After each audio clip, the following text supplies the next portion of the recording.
Welcome to Superchargers. I'm Daniel Thomas. Let's go.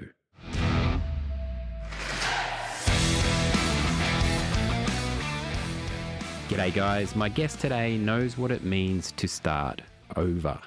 Andy Paige is an actress and entrepreneur. She plays Pearl on the iconic American soap General Hospital and has been featured in over 200 episodes of TV, thousands of weekly radio shows, has a best-selling book in 3 languages, and an internationally patented invention, the GirlyGoGarter, which is an awesome solution to a problem she experienced firsthand on sets. Here is my conversation with Andy Paige. What does that mean to you, and what does it look like for you, this notion of starting over? Well, I have to tell you, a cat has nothing on me. I have more than 9 lives. I've started over many times. And some of it has been by choice, and some of it has been, by universal demand. I have had really bad accidents in my life that has ultimately changed the trajectory of where I was going. I am someone who, I was raised with a lot of faith, and I walk in faith. And so I believe in showing up every day and doing the absolute best that you can, putting your best foot forward, and, having some goals, but also being willing to kind of listen and adjust and start over when necessary, or start over when the inclination hits you, or when, the universe, like I said, kind of demands it. So I believe that we are living longer, and starting over is going to be a part of all of our lives. So it's going to be something that we have to become, comfortable with. And I definitely believe that there's a lot of joy and benefit and learning and evolution to all of it. And I have a lot of people in my life who, have chosen to kind of entrench and dig in and not change. And then others who are constantly willing to evolve. And if I were to look at both of those examples, I would say it's probably better to be willing to start over. Mm. Yeah, and evolve for sure, because no matter what direction we take, it always teaches you something. So it's for sure. Would you say you've always had like an entrepreneurial spirit within you? Oh, I definitely do. And I'm sorry, I'm experiencing, we're experiencing a change in seasons here. So my eyes are watering. Yeah, we're going through beautiful, the leaves are changing. It's beautiful, but nonetheless, it has an effect on me. I have always had an entrepreneurial spirit. I mean, I have to be honest with you. I'm so fortunate that, God made me tall. If I had not been 5'11" at the age of 10 years old, then I would have just been the best checker at our local grocery store, or I could have been, a postmaster, or there's lots of things. But because I was tall, I was pushed into an area of life that really revolved around modeling and media. And because I was exposed to, a much broader and bigger world with travel and opportunity, I have had lots of examples of people who, are willing to take risks. And, there's great joys and lessons and benefits, and then some failures, that come in that. But I have been exposed to a lot of people in my life who have had entrepreneurial spirits. And so I have adopted that as well. And I am really, really fortunate. I mean, I have been a best-selling author, so I spent, years crafting a great book. I have invented products, and so I spent years, getting patents and bringing products to market. I have done over 200 episodes of television. I have now, at age 54, started an acting career. So I definitely believe that, having that spirit of what's next and kind of listening and being like, oh, I think that's a good idea, or I think this could be a solution, or I think I have enough knowledge or interest to put that to paper. I think that that's really, a benefit that we should all kind of take advantage of if the inclination comes to us. Mm. For sure, that entrepreneurial spirit, particularly in entertainment, I think it's so it's so handy in this business. Just to have that engine, and I personally get excited by kind of building things and seeing how far I can build it. Can you share a little bit about your relationship with your grandma? Because I understand that she was, you guys used to watch General Hospital together, and she lived across the road. Yeah, Is that that's correct? right. So how important was your relationship with her? Was she like a guiding force for you? Well, it's a beautiful question, and I'm so grateful that you asked it. And to be perfectly honest, it was both my grandmother and my great grandmother. Mm. So, I come from a small town in Alabama where people, start making babies pretty early. So I am fortunate that I lived well into my 20s with my great grandmother still alive.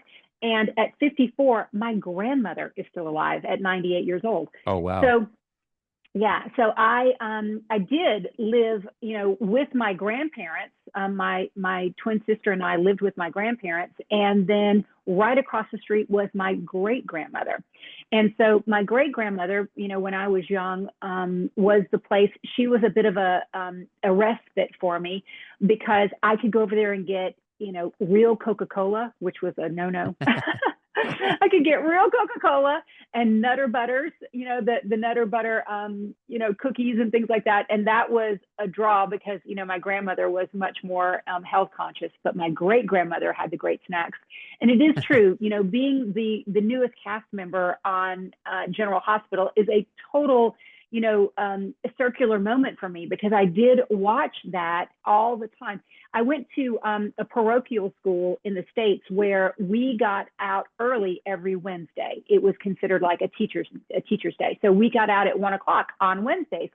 And I immediately came home. I got out of my uniform and I went across the street to my great grandmother's house where we would have snacks and we would watch the soaps.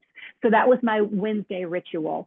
And both my grandmother and my great grandmother had a huge influence on my life because they gave me the strength and really the belief in myself. And I had a foundation of ethics and morals and values that allowed me to drop out of high school at the age of 17 and move to New York City all by myself and know that I could take care of myself. I was going to, do honorable things and stay out of trouble and build a life for myself. So I am very grateful for the foundation that they gave me. What an awesome grounding force they both seem to have been. And I love a rebellious grandma. I mean, they've just been through so much, the older folk, our grandparents, and I had a particularly resilient grandma as well. And the last time I visited her in a home, she'd had a glass of sherry every day her entire life, and she'd experienced all sort of adversity, but obviously she couldn't drink in the home, but she was just like begging me to sneak in a bottle of sherry, and I couldn't do it, obviously, but she had that that kind of tenacity in her as well. Like I've been through all this and they're now telling me that I can't have a glass of sherry. I understand the risks around it, but rebellious punk rock grandmas. Yeah. Well, what's the biggest lesson that you learned from your grandmother? um yeah, wow. I think she worked in a restaurant, a very well-known restaurant in Bath in England that had a lot of Mhm. high class celebrities and so on in the 60s, like British kind of very high class people going into the restaurant. And she treated everybody on a level platform. So she was very she taught me humility in that sense. Mm. And there was a famous story of some very famous British actor coming in and her not really acknowledging, his status and him getting offended by that, but her keeping it very humble. So I think humility is something that she instilled. I love that. How fantastic. Yeah, Yeah. there's so much that, when it's happening, we don't realize it, of course, but looking back, you're just so grateful for all those little lessons for sure. Also work ethic, I think. I imagine it's the Mm. same with your grandparent, but just this work ethic, like just really hard working. And again, that perhaps goes hand in hand with the entrepreneurial. If you went to New York by yourself at 17, is that's a very bold and courageous thing to do at that age. I mean, I left Australia in early 20s, but 17, that's very young. How was that for you? Yeah. It was definitely, it was an amazing opportunity, and I wasn't going to say no. I dropped out of high school, so I'm literally a high school dropout.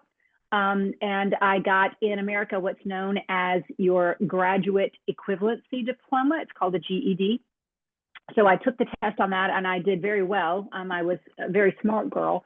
So, my GED was in the 98th percentile, which allowed me to get directly into college. So I actually skipped my senior year and just moved right to New York. And, I come from an area where people don't really travel. They don't really, explore. And so for me to have this opportunity, I was not going to turn back. And I also wasn't going to let people down. I mean, people were so like amazed that, I was willing to do this. And so it just ignited a lot of determination, which I still have. I have a lot of determination to, prove myself, to, make a success of things, and to turn, sometimes poo-poo into daisies or make lemonade out of lemon, So growing up in a small town and having the courage to do that has kind of set me on a path to be willing to jump and to try new things for most of my life. That's awesome. And what I love that you've done with the product that you've invented. Let me get the the name. GirlyGoGarter. The GirlyGoGarter, right? Essentially, it's like a kind of all-in-one purse that actually straps to your leg. But what I love about you, am I right in saying that you found a solution to a problem based on your own experiences? You are 100% correct. So, I have done hundreds of episodes of television, not especially as an actress, which is what I'm doing now, but I was a reality television personality for a full decade. So I had my own show. I contributed to lots of shows. And reality television is very different in that the hours that you put in are not especially regulated like program television. So we would, be filming for 18 hours, and I would have to wear a mic pack. And quite often they would put a mic pack, they hang it on your bra, or sometimes you see, people on television, they have a transmitter in their pants. So I was starting to get water blisters on my back from wearing these hot transmitters. And so I was like, there's got to be something else. And I would ask audio all the time, like, what, I can't continue to do this. It hurts.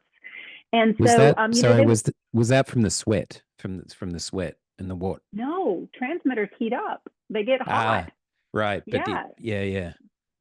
So they literally, and if you're wearing two microphones or an IFB, then, you have two transmitters.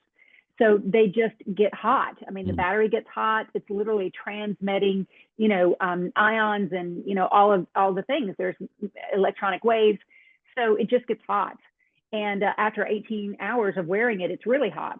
So I would ask for something I could wear on my leg, and inevitably it would just never stay up. So I went home one day and I just did, I cut up a workout shirt and an old bra, and I used some super glue and hot glue, and I just fashioned, my first GirlyGoGarter, and it worked until I got hot and sweaty, and then it would kind of fall down. And then in 2009, I was just a couple of days away from, going back to Los Angeles to film the next season of 10 Years Younger, which is a show that I did for years. And I actually was involved in a very bad accident, and I cut off my right foot. Oh. Yeah. Oh gosh. So I was in a cliff diving accident. I stood in line with everyone else who were jumping off this beautiful cliff into the water. And I did it wrong, and I missed the water, and a rock severed my right foot. So my entire life changed in an instant. You want to talk about starting over. So I was so mad at God and the universe. I couldn't believe it. I, was really kind of what I thought then was at the top of my game. I had a television show. I had been working on my book. I mean, like all of this, or actually my book was out at that point. So my book was doing really well. And I cut off my right foot. I grabbed it, fortunately, and I was able to keep my foot. And then it was a matter of, okay, how are we going to save this foot? How are we going to reattach it? So I underwent lots of surgeries, the whole thing. I'm happy to tell you that after 7 surgeries, and we're almost 15 years later, my foot is attached. I'm doing really well. But it was from my hospital bed, where I spent weeks and weeks, that I was like, okay, what am I supposed to do next? How am I supposed to start over from this? They don't even know if I'm going to walk. God had given me the idea of, the GirlyGoGarter, and I started developing it literally on my computer, sitting up in my hospital bed. That's amazing. That was my 10-year journey, and we are, 15 years into the GirlyGoGarter, into that process. We're in, 80 countries and 6,000 stores, and I hold 19 patents. And so, yeah, sometimes we start over because we want to, and sometimes we start over because we have to. Yeah, when life kind of pulls the rug out from beneath us like that, that's an extreme example, but it threw you into this different circumstance and realm just when everything was, as you say, had fallen into place. And then I thought so, right? Yeah, it's crazy how life does that, and then we adapt, and it presents a new opportunity, which you took with both hands by the sound of it. But so it's but what's awesome about it is it's like multi-purpose. So it's not just serving one function, which is the battery pack. You can put all sorts of stuff in it. Yeah, like I thought that it was going to solve, this problem for, actors and people in media, and it does. We do huge media it's called studio services. We do a lot with studio services throughout the US and other countries as well. But I had not thought that it solves the problem for people who are insulin dependent and need a place to put their insulin pump on their wedding day, or going to prom, or enjoying wearing a dress. Because very much like a mic pack, an insulin pump has to have a pocket. And so often for women, they don't have pockets in the beautiful things that they want to wear. So it's a medical device, holder. It works great for people on their wedding day who want to carry, you can't lug a purse down the aisle. So it's used for weddings and proms and concerts and travel. And so, who would have, I had never dreamed. But again, I had the inclination. I felt very strongly that this is ultimately what I needed to do at this moment. And then it just became much bigger and more beautiful than I could have ever hoped and thought of. So for somebody who might have some kind of idea that's over, because it can be a bit over, well, we've all got ideas, but if you like actually putting that into, it's like the way you're describing and everything, it sounds so simple, but it actually takes so much work to actually execute on an idea like that. And then if you start breaking down steps and the things you need to do, was the first thing you did get a patent on it, or did you start prototyping it? Well, all of that. So at least in the States, we have something called a provisional patent. So a provisional patent allows you, it's very inexpensive. It's like $100, and it allows you to at least log the idea. So you're the first one to log the idea, and then you have 12 months to execute something, whether it's a prototype or a full-blown patent. And so that's your first step, is you want to log the idea. And then I actually went to Asia, to China, to Hong Kong, because I couldn't find anyone to help me in the States with all of the mechanics that we needed. And so I actually went to Asia on crutches, by myself, to try and figure it out, just following leads. And I spent, weeks there just trying to figure out how I could get a prototype together. And I did, but that's where you start. So you start with a provisional patent. It's relatively inexpensive. Then you have so much time to actually pull the rest of it together. And then the other thing that you have to do is you've got to get a business plan together and get some investors, because it's one thing to have an idea. It's a completely other thing to bring it to market, which can cost $500,000 to $1 million. So I was able to write a business plan, to pitch it. I raised like $300,000 and was able to move forward, because there's so much, like, you have an idea and you think, oh, well, I'll start with just, maybe I can order 100 of those. No, there's no one that's going to make you 100. There's what they call a minimum order quantity. And so, you have to go in with at least 10,000 units. So you have to buy 10,000 units, and then, okay, I have 10,000 units. Where am I going to sell them? So there are trade shows and you have to build a website. And so there's a lot that goes into it. And it's been an amazing education. And I'm so glad that I did it. But it's not easy. Worth it, but not easy. Yeah, and I guess there were probably moments along the way where you were, just facing obstacle after obstacle, and you could have. So to follow it all the way through is no small feat. But the more I think about it, like on acting projects that I've done, I know, like, if you're in costume and you actually like are a bit concerned about your wallet or something, that's handy as well. Like, you don't want to be distracted while you're in a scene worrying about, like, I mean, I've done a lot of indie projects, right? So we're not necessarily, we're out on locations or whatever. And if you're kind of worried about your wallet or something, that doesn't help you in the scene. So to have that on you, I just thought of Yeah. that. It's very, No, very it's very true. versatile. Yeah. Well, it's interesting that you talk about that because my dad, who passed a couple of years ago, used to wear the GirlyGoGarter on flights to, Europe, just to basically keep all of his stuff. So it was a way for him to, use it as well. So I love that you've already figured out how to use it. Yeah, and yeah, in Europe, in the case, unfortunately, where there are pickpockets and stuff, to have all that on you, that's great. Now, I am really curious. I mean, I'm sure you've got endless Hollywood stories, but what what has what has Hollywood, like? What are the kind of significant lessons that Hollywood has taught you? Well, I have this role as Pearl on General Hospital. I'm the latest cast member on General Hospital, which is a legacy show. So, for your listeners who might not know, General Hospital has been on television in the United States for 61 years. It's the longest running show in American television history, to be perfectly frank. So there are a lot of celebrities and stories that have come out of this show, and it is amazing that I am now a part of it. But, again, this is my first acting job. I mean, I have never acted before, but the reason that I have this job is because I have done so much television, and producers who I used to work with, when the time came to cast this role, which is someone who is a home shopping channel host, because here in the States, I'm also a QVC host, which is a home shopping channel here. So it was a role of a home shopping host who, was coming up against, Morgan Fairchild, which is this big celebrity here in the States. To think that they thought of me says a lot about the seeds that you plant. So the lessons that I've learned in Hollywood would be to show up on time, be prepared, do your best, no matter how big or small the project is. Be known as someone who is going to make a situation better and not worse, that is going to be someone that's easy to work with and that can go with the flow.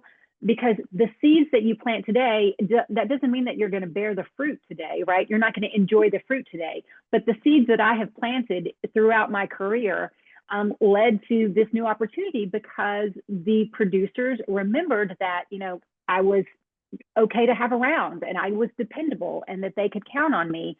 And so when this role came up and they knew that I was also a QVC host, they were like, we know exactly who to get. And I'm just so fortunate that literally I got the call on a Thursday and I had the job on a Friday. And I have never acted before. I took one acting class in college, and now I am an actress on General Hospital. So there you go.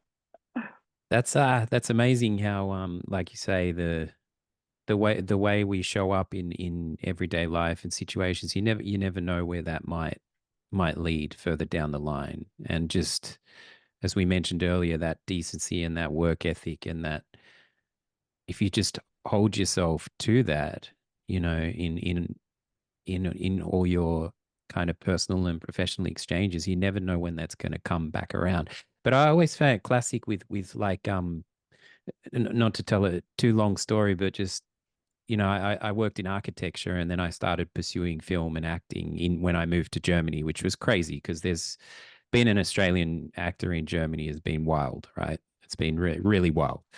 But it got to a point where it was quite, I got a commercial, and then I thought, oh, this is going to roll on. And then I didn't work for a year or something. And I have a son here. He's my main reason for being here. And unfortunately, I was like, I think I'm going to have to go back to the architecture world, which I had fiercely broken away from, the corporate aspect. My daily process normally was looking at castings and auditions and, doing that kind of normal daily thing. And on this particular day, when I was really down, I had to go on an English job site to look for an architecture job. And then it was on the English job site that there was a film project, and so I ended up getting the lead in that film.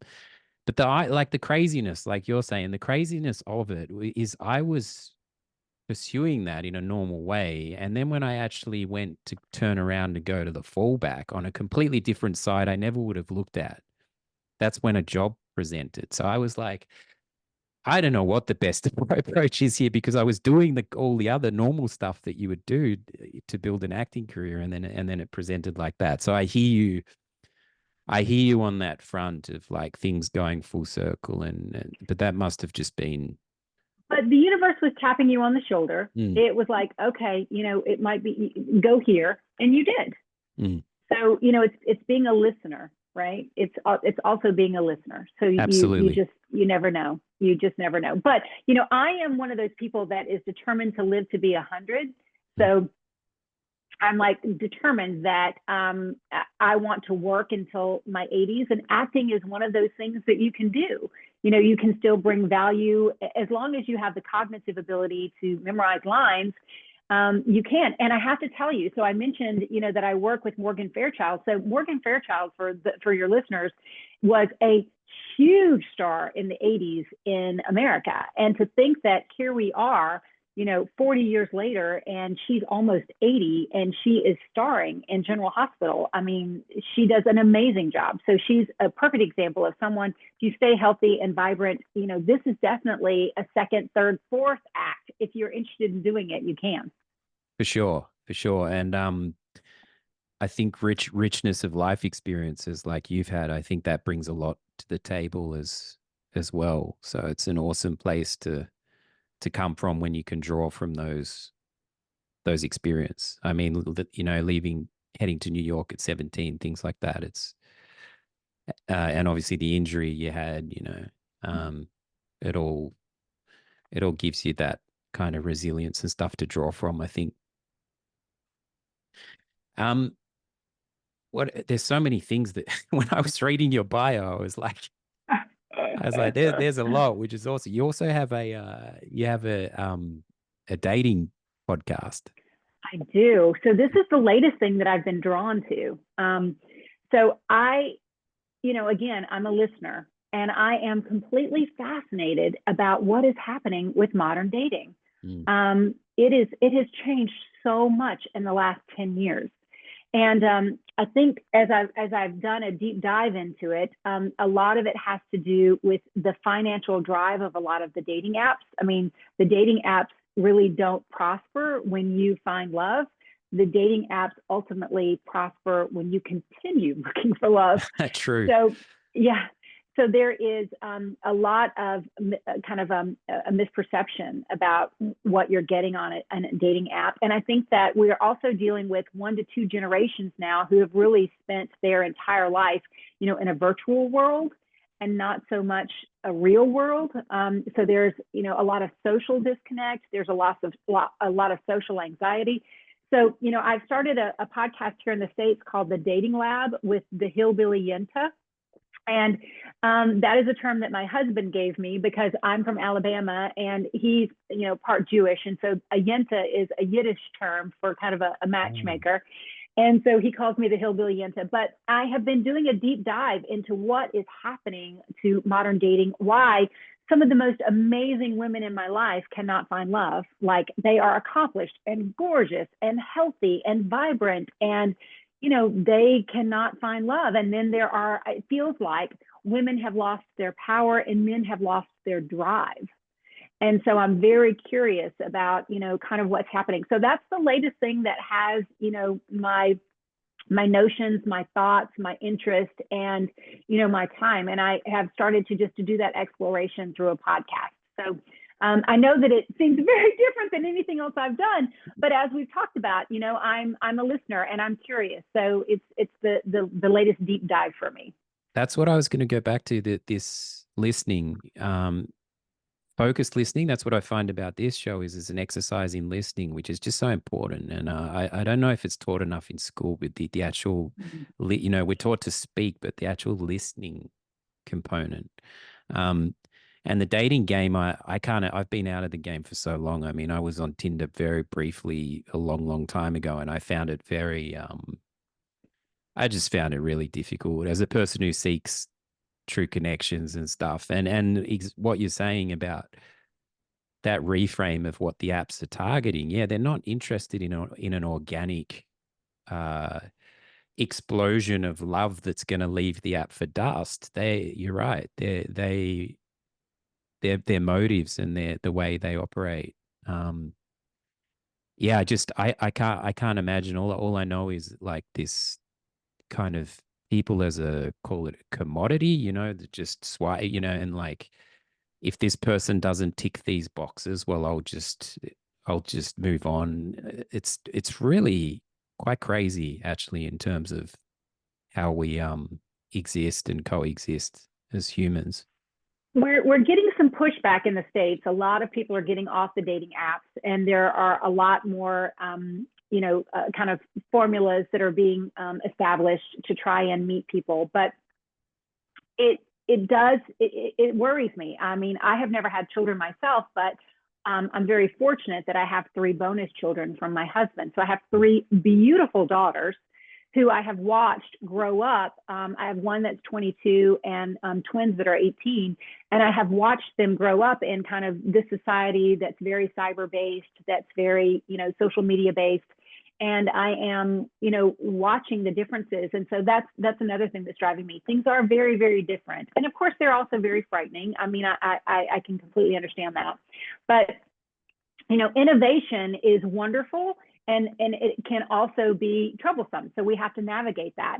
And that's actually one of the things that I love about what's happening with General Hospital is, I am a part of this amazing innovation in marketing and media. Did you catch that? Do you want me to explain it a little bit? Yeah, please. Yeah. So the amazing thing is, you probably know this, we are watching television very differently. I mean, you probably stream a lot of television, right? Yeah. So, which is wonderful because we get to skip ads. The only problem is that the ads pay for the television. So, I mean, it's called a soap opera because soap used to pay for, the actual production. So what has happened, this is a huge experiment that I'm a part of, where you can now purchase things that you witness within a television show on a grander scale. So let me just ask, did you ever watch like Happy Days or The Fonz or, Friends? Yeah. So what if I were to tell you that you could actually buy the Fonz's leather jacket? I get you. Or maybe you could buy the hair products that, Rachel and Monica and Phoebe used on Friends, right? So within the storyline of General Hospital, for the past 20 years, there has been a storyline around Deception Cosmetics. And Deception Cosmetics was this powerhouse company led by beautiful women who were, entrepreneurial, and they were, a little cunning. And you saw all of these products actually being developed within the show, which was amazing. And the fans for years were like, I wish I could get that. I want the Deceiver Serum. I want that lipstick. Well, as advertisement has really waned, General Hospital and ABC is really one of the very first television shows to be like, okay, what if we start to give the fans some of the things that they have been wanting for years? So I have come on the show as a host on Home and Heart. And Home and Heart is the fictional shopping network. And again, my co-host is Morgan Fairchild. And so Deception Beauty brings their products to this fictional Home and Heart. And now then we have developed Shop Home and Heart, which is a website where you can see all of the products that you have had a connection to for years within the show are now for sale on this platform. And it has so far been amazingly successful. It's why I've been doing all of this, media and this big PR push for, because I am actually the spokesperson for Shop Home and Heart. So I think it's extremely innovative, and I think it's going to change the way we watch television. So imagine, while you are watching your favorite show, whatever that is, you like a painting on the wall, you're going to be able to possibly one day buy that painting, or you like a hat that your character wears, you can immediately buy that hat. And so this is an evolution of that process that's ultimately going to sustain the shows that we love, because advertising is changing so much. And it is a way for people to engage with the products and the people and the storylines that they have come to love and have a real connection with. That's fascinating. It's fascinating. It kind of, I've seen it a little bit in a very, in a lower scale, like in crowdfunding, when you're trying to get something off the ground and you're like, hey, if you pitch in, you can keep the thing that we used in the thing. So yeah, it feeds into itself and becomes its own reality. Yeah, that's a fascinating model. I think it's particularly your show is so iconic. That's all this. The industry's changing so fast and so rapidly, and the way storytelling is adapting. But I'm also curious about the story of the deception women, the people who that sounds like a thing. It is. It's been a fabulously successful storyline within General Hospital, because people watching have been able to see, number one, the development of a product. I mean, I talk about how I developed the GirlyGoGarter, but within this storyline, you have been able to see something like the Deceptor, which is, a red light therapy wand. You have been able to see your favorite characters, have the idea, come up with prototypes. What does it take to bring it to market? So in many ways, people who have watched the show have been able to see the development of products. And at the same time, of course, there's, some backstabbing, and there's always, a nemesis, and, there's all that drama, but, almost subliminally, you're also learning what the challenges are in, having a business and developing things. So there's been a huge education in it. And it is true, the women of Deception Beauty, of course, are gorgeous, but they have been teaching, throngs, millions of women and viewers, across the world for years, how to kind of do things, which is a wonderful, attribute to the writing staff. And, just to the fact that there's always a lot to be gleaned by a show that has been on the air for so long and wants to keep that viewership, alive and kicking and, educated. And keep people in work with jobs. Yeah, that's very true too. The other thing about advertising is often we don't necessarily have control of the type of ads that might be on something. So this keeps it all in-house, so to speak, which keeps sort of control of what's being pushed out, which I think is potentially a good thing, because like the ads on even podcasting, sometimes you can't control what's being advertised. And if you're someone like myself who's quite ethically moral in terms of, I'm so anti-smoking or something like that, obviously you need, like you said, you need to sustain making the stuff. But this model you're talking about keeps it all within the thing itself. Yeah, I think, like I said, it's an experiment. This is the first show to ever do it. It's why I'm ultimately talking about it so much. But I do believe if it is as successful as we think it's going to be, I think it's going to be a part of everything that we consume. And, there's always been product placement. I mean, you see, a specific car in a movie or a specific drink, or, there's always been product placement, but this really takes it to a whole other level. And there's so many products being developed. like, everything within Deception Beauty is going to be available at shophomeandheart.com. But, if you watch the show, there's a whole storyline about this amazing, bar and restaurant. And so all of those products will be available. So there's lots of potential. And I do think it's a very interesting way for us to both see things demonstrated to us, for us to have a connection to it, and for us to ultimately want it in our own homes. That must be quite surreal for you, this kind of art imitating life, imitating Yes, right. being in this this TV world, but that sort of being a real thing at the same time. Yeah, I mean, I am a host on QVC. So, and you want to talk about ethical. There are, I am pitched lots of things. Would you be interested in selling this for us? Could you possibly sell this for us? There are some things that very few, but there are some things I'm like, I don't have a connection to that. I'm not sure. But yeah, to be a part of, the QVC platform where, I do sell things to people that I love, and now to be a part of this. And let me just tell you, you can imagine, it's one thing to bring a product to a home shopping network. It's a whole other thing to have it, stamped with the ABC General Hospital stamp of legal approval. I mean, these products are truly, they've been vetted. They're amazing. So I'm very, very pleased and proud to be a part of that. And I think that's another thing that's going to lend itself to consumers having a lot of faith in these products, because there's a huge, network and belief system behind them. So that's another thing that I think is really important. Yeah, it's more than just a gimmicky thing they tried and tested. Yeah. So that carries weight to it itself. Yeah, that's fascinating. I wasn't familiar with that. And I was reading it on your site, and I was kind of trying to get my head around it. But it's awesome that you've clarified that, because it's really interesting where all this is going, particularly to keep the industry thriving and everybody working. And jobs, right? I mean, 61 years. We're talking about makeup artists, and when you watch television, you have no idea of the hundreds of people that go into creating. I mean, General Hospital creates 250 hours of broadcast television a year. That is bananas. Let me just tell you. They shoot 60 scenes a day, 4 days a week. Wow. It's incredible to think of 60 scenes in a day. That's a phenomenal amount of it's nuts.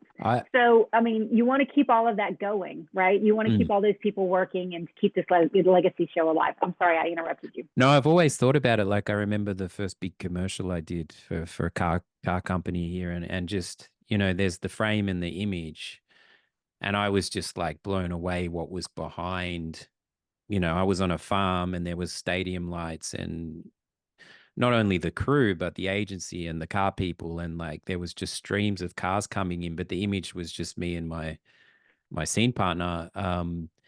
But everybody just ultimately sees the frame, and they don't necessarily need to know what's going on behind there, but there's one heck of a machine behind this stuff. So, but then there's also the indie filmmaking where it can be kind of stripped, but no, it's very cool. Yeah, that's true. I mean, we all have our phone, and ultimately, if you want to, you can create anything on your phone. So it's true. You've got the big and the small. Yeah, it's an awesome time for that. To bring it home, what's the go with carbon farming? So that's so interesting. Yes, I actually did add that because it is something that my husband are very passionate about. My husband and I and some other partners have invested in property where we are dedicated to preserving the trees for carbon absorption in highly polluted areas of America. So that's brilliant. That's brilliant. So we are dedicated to not actually doing anything with the land, but preserving it so that highly polluted areas can receive a high level of absorption. So we are carbon farmers in that way, in that we are absorbing carbon, and that's one of the things that we are dedicated to. So we continue to buy more and more acreage. It's just a small little project that I now consider myself a carbon farmer.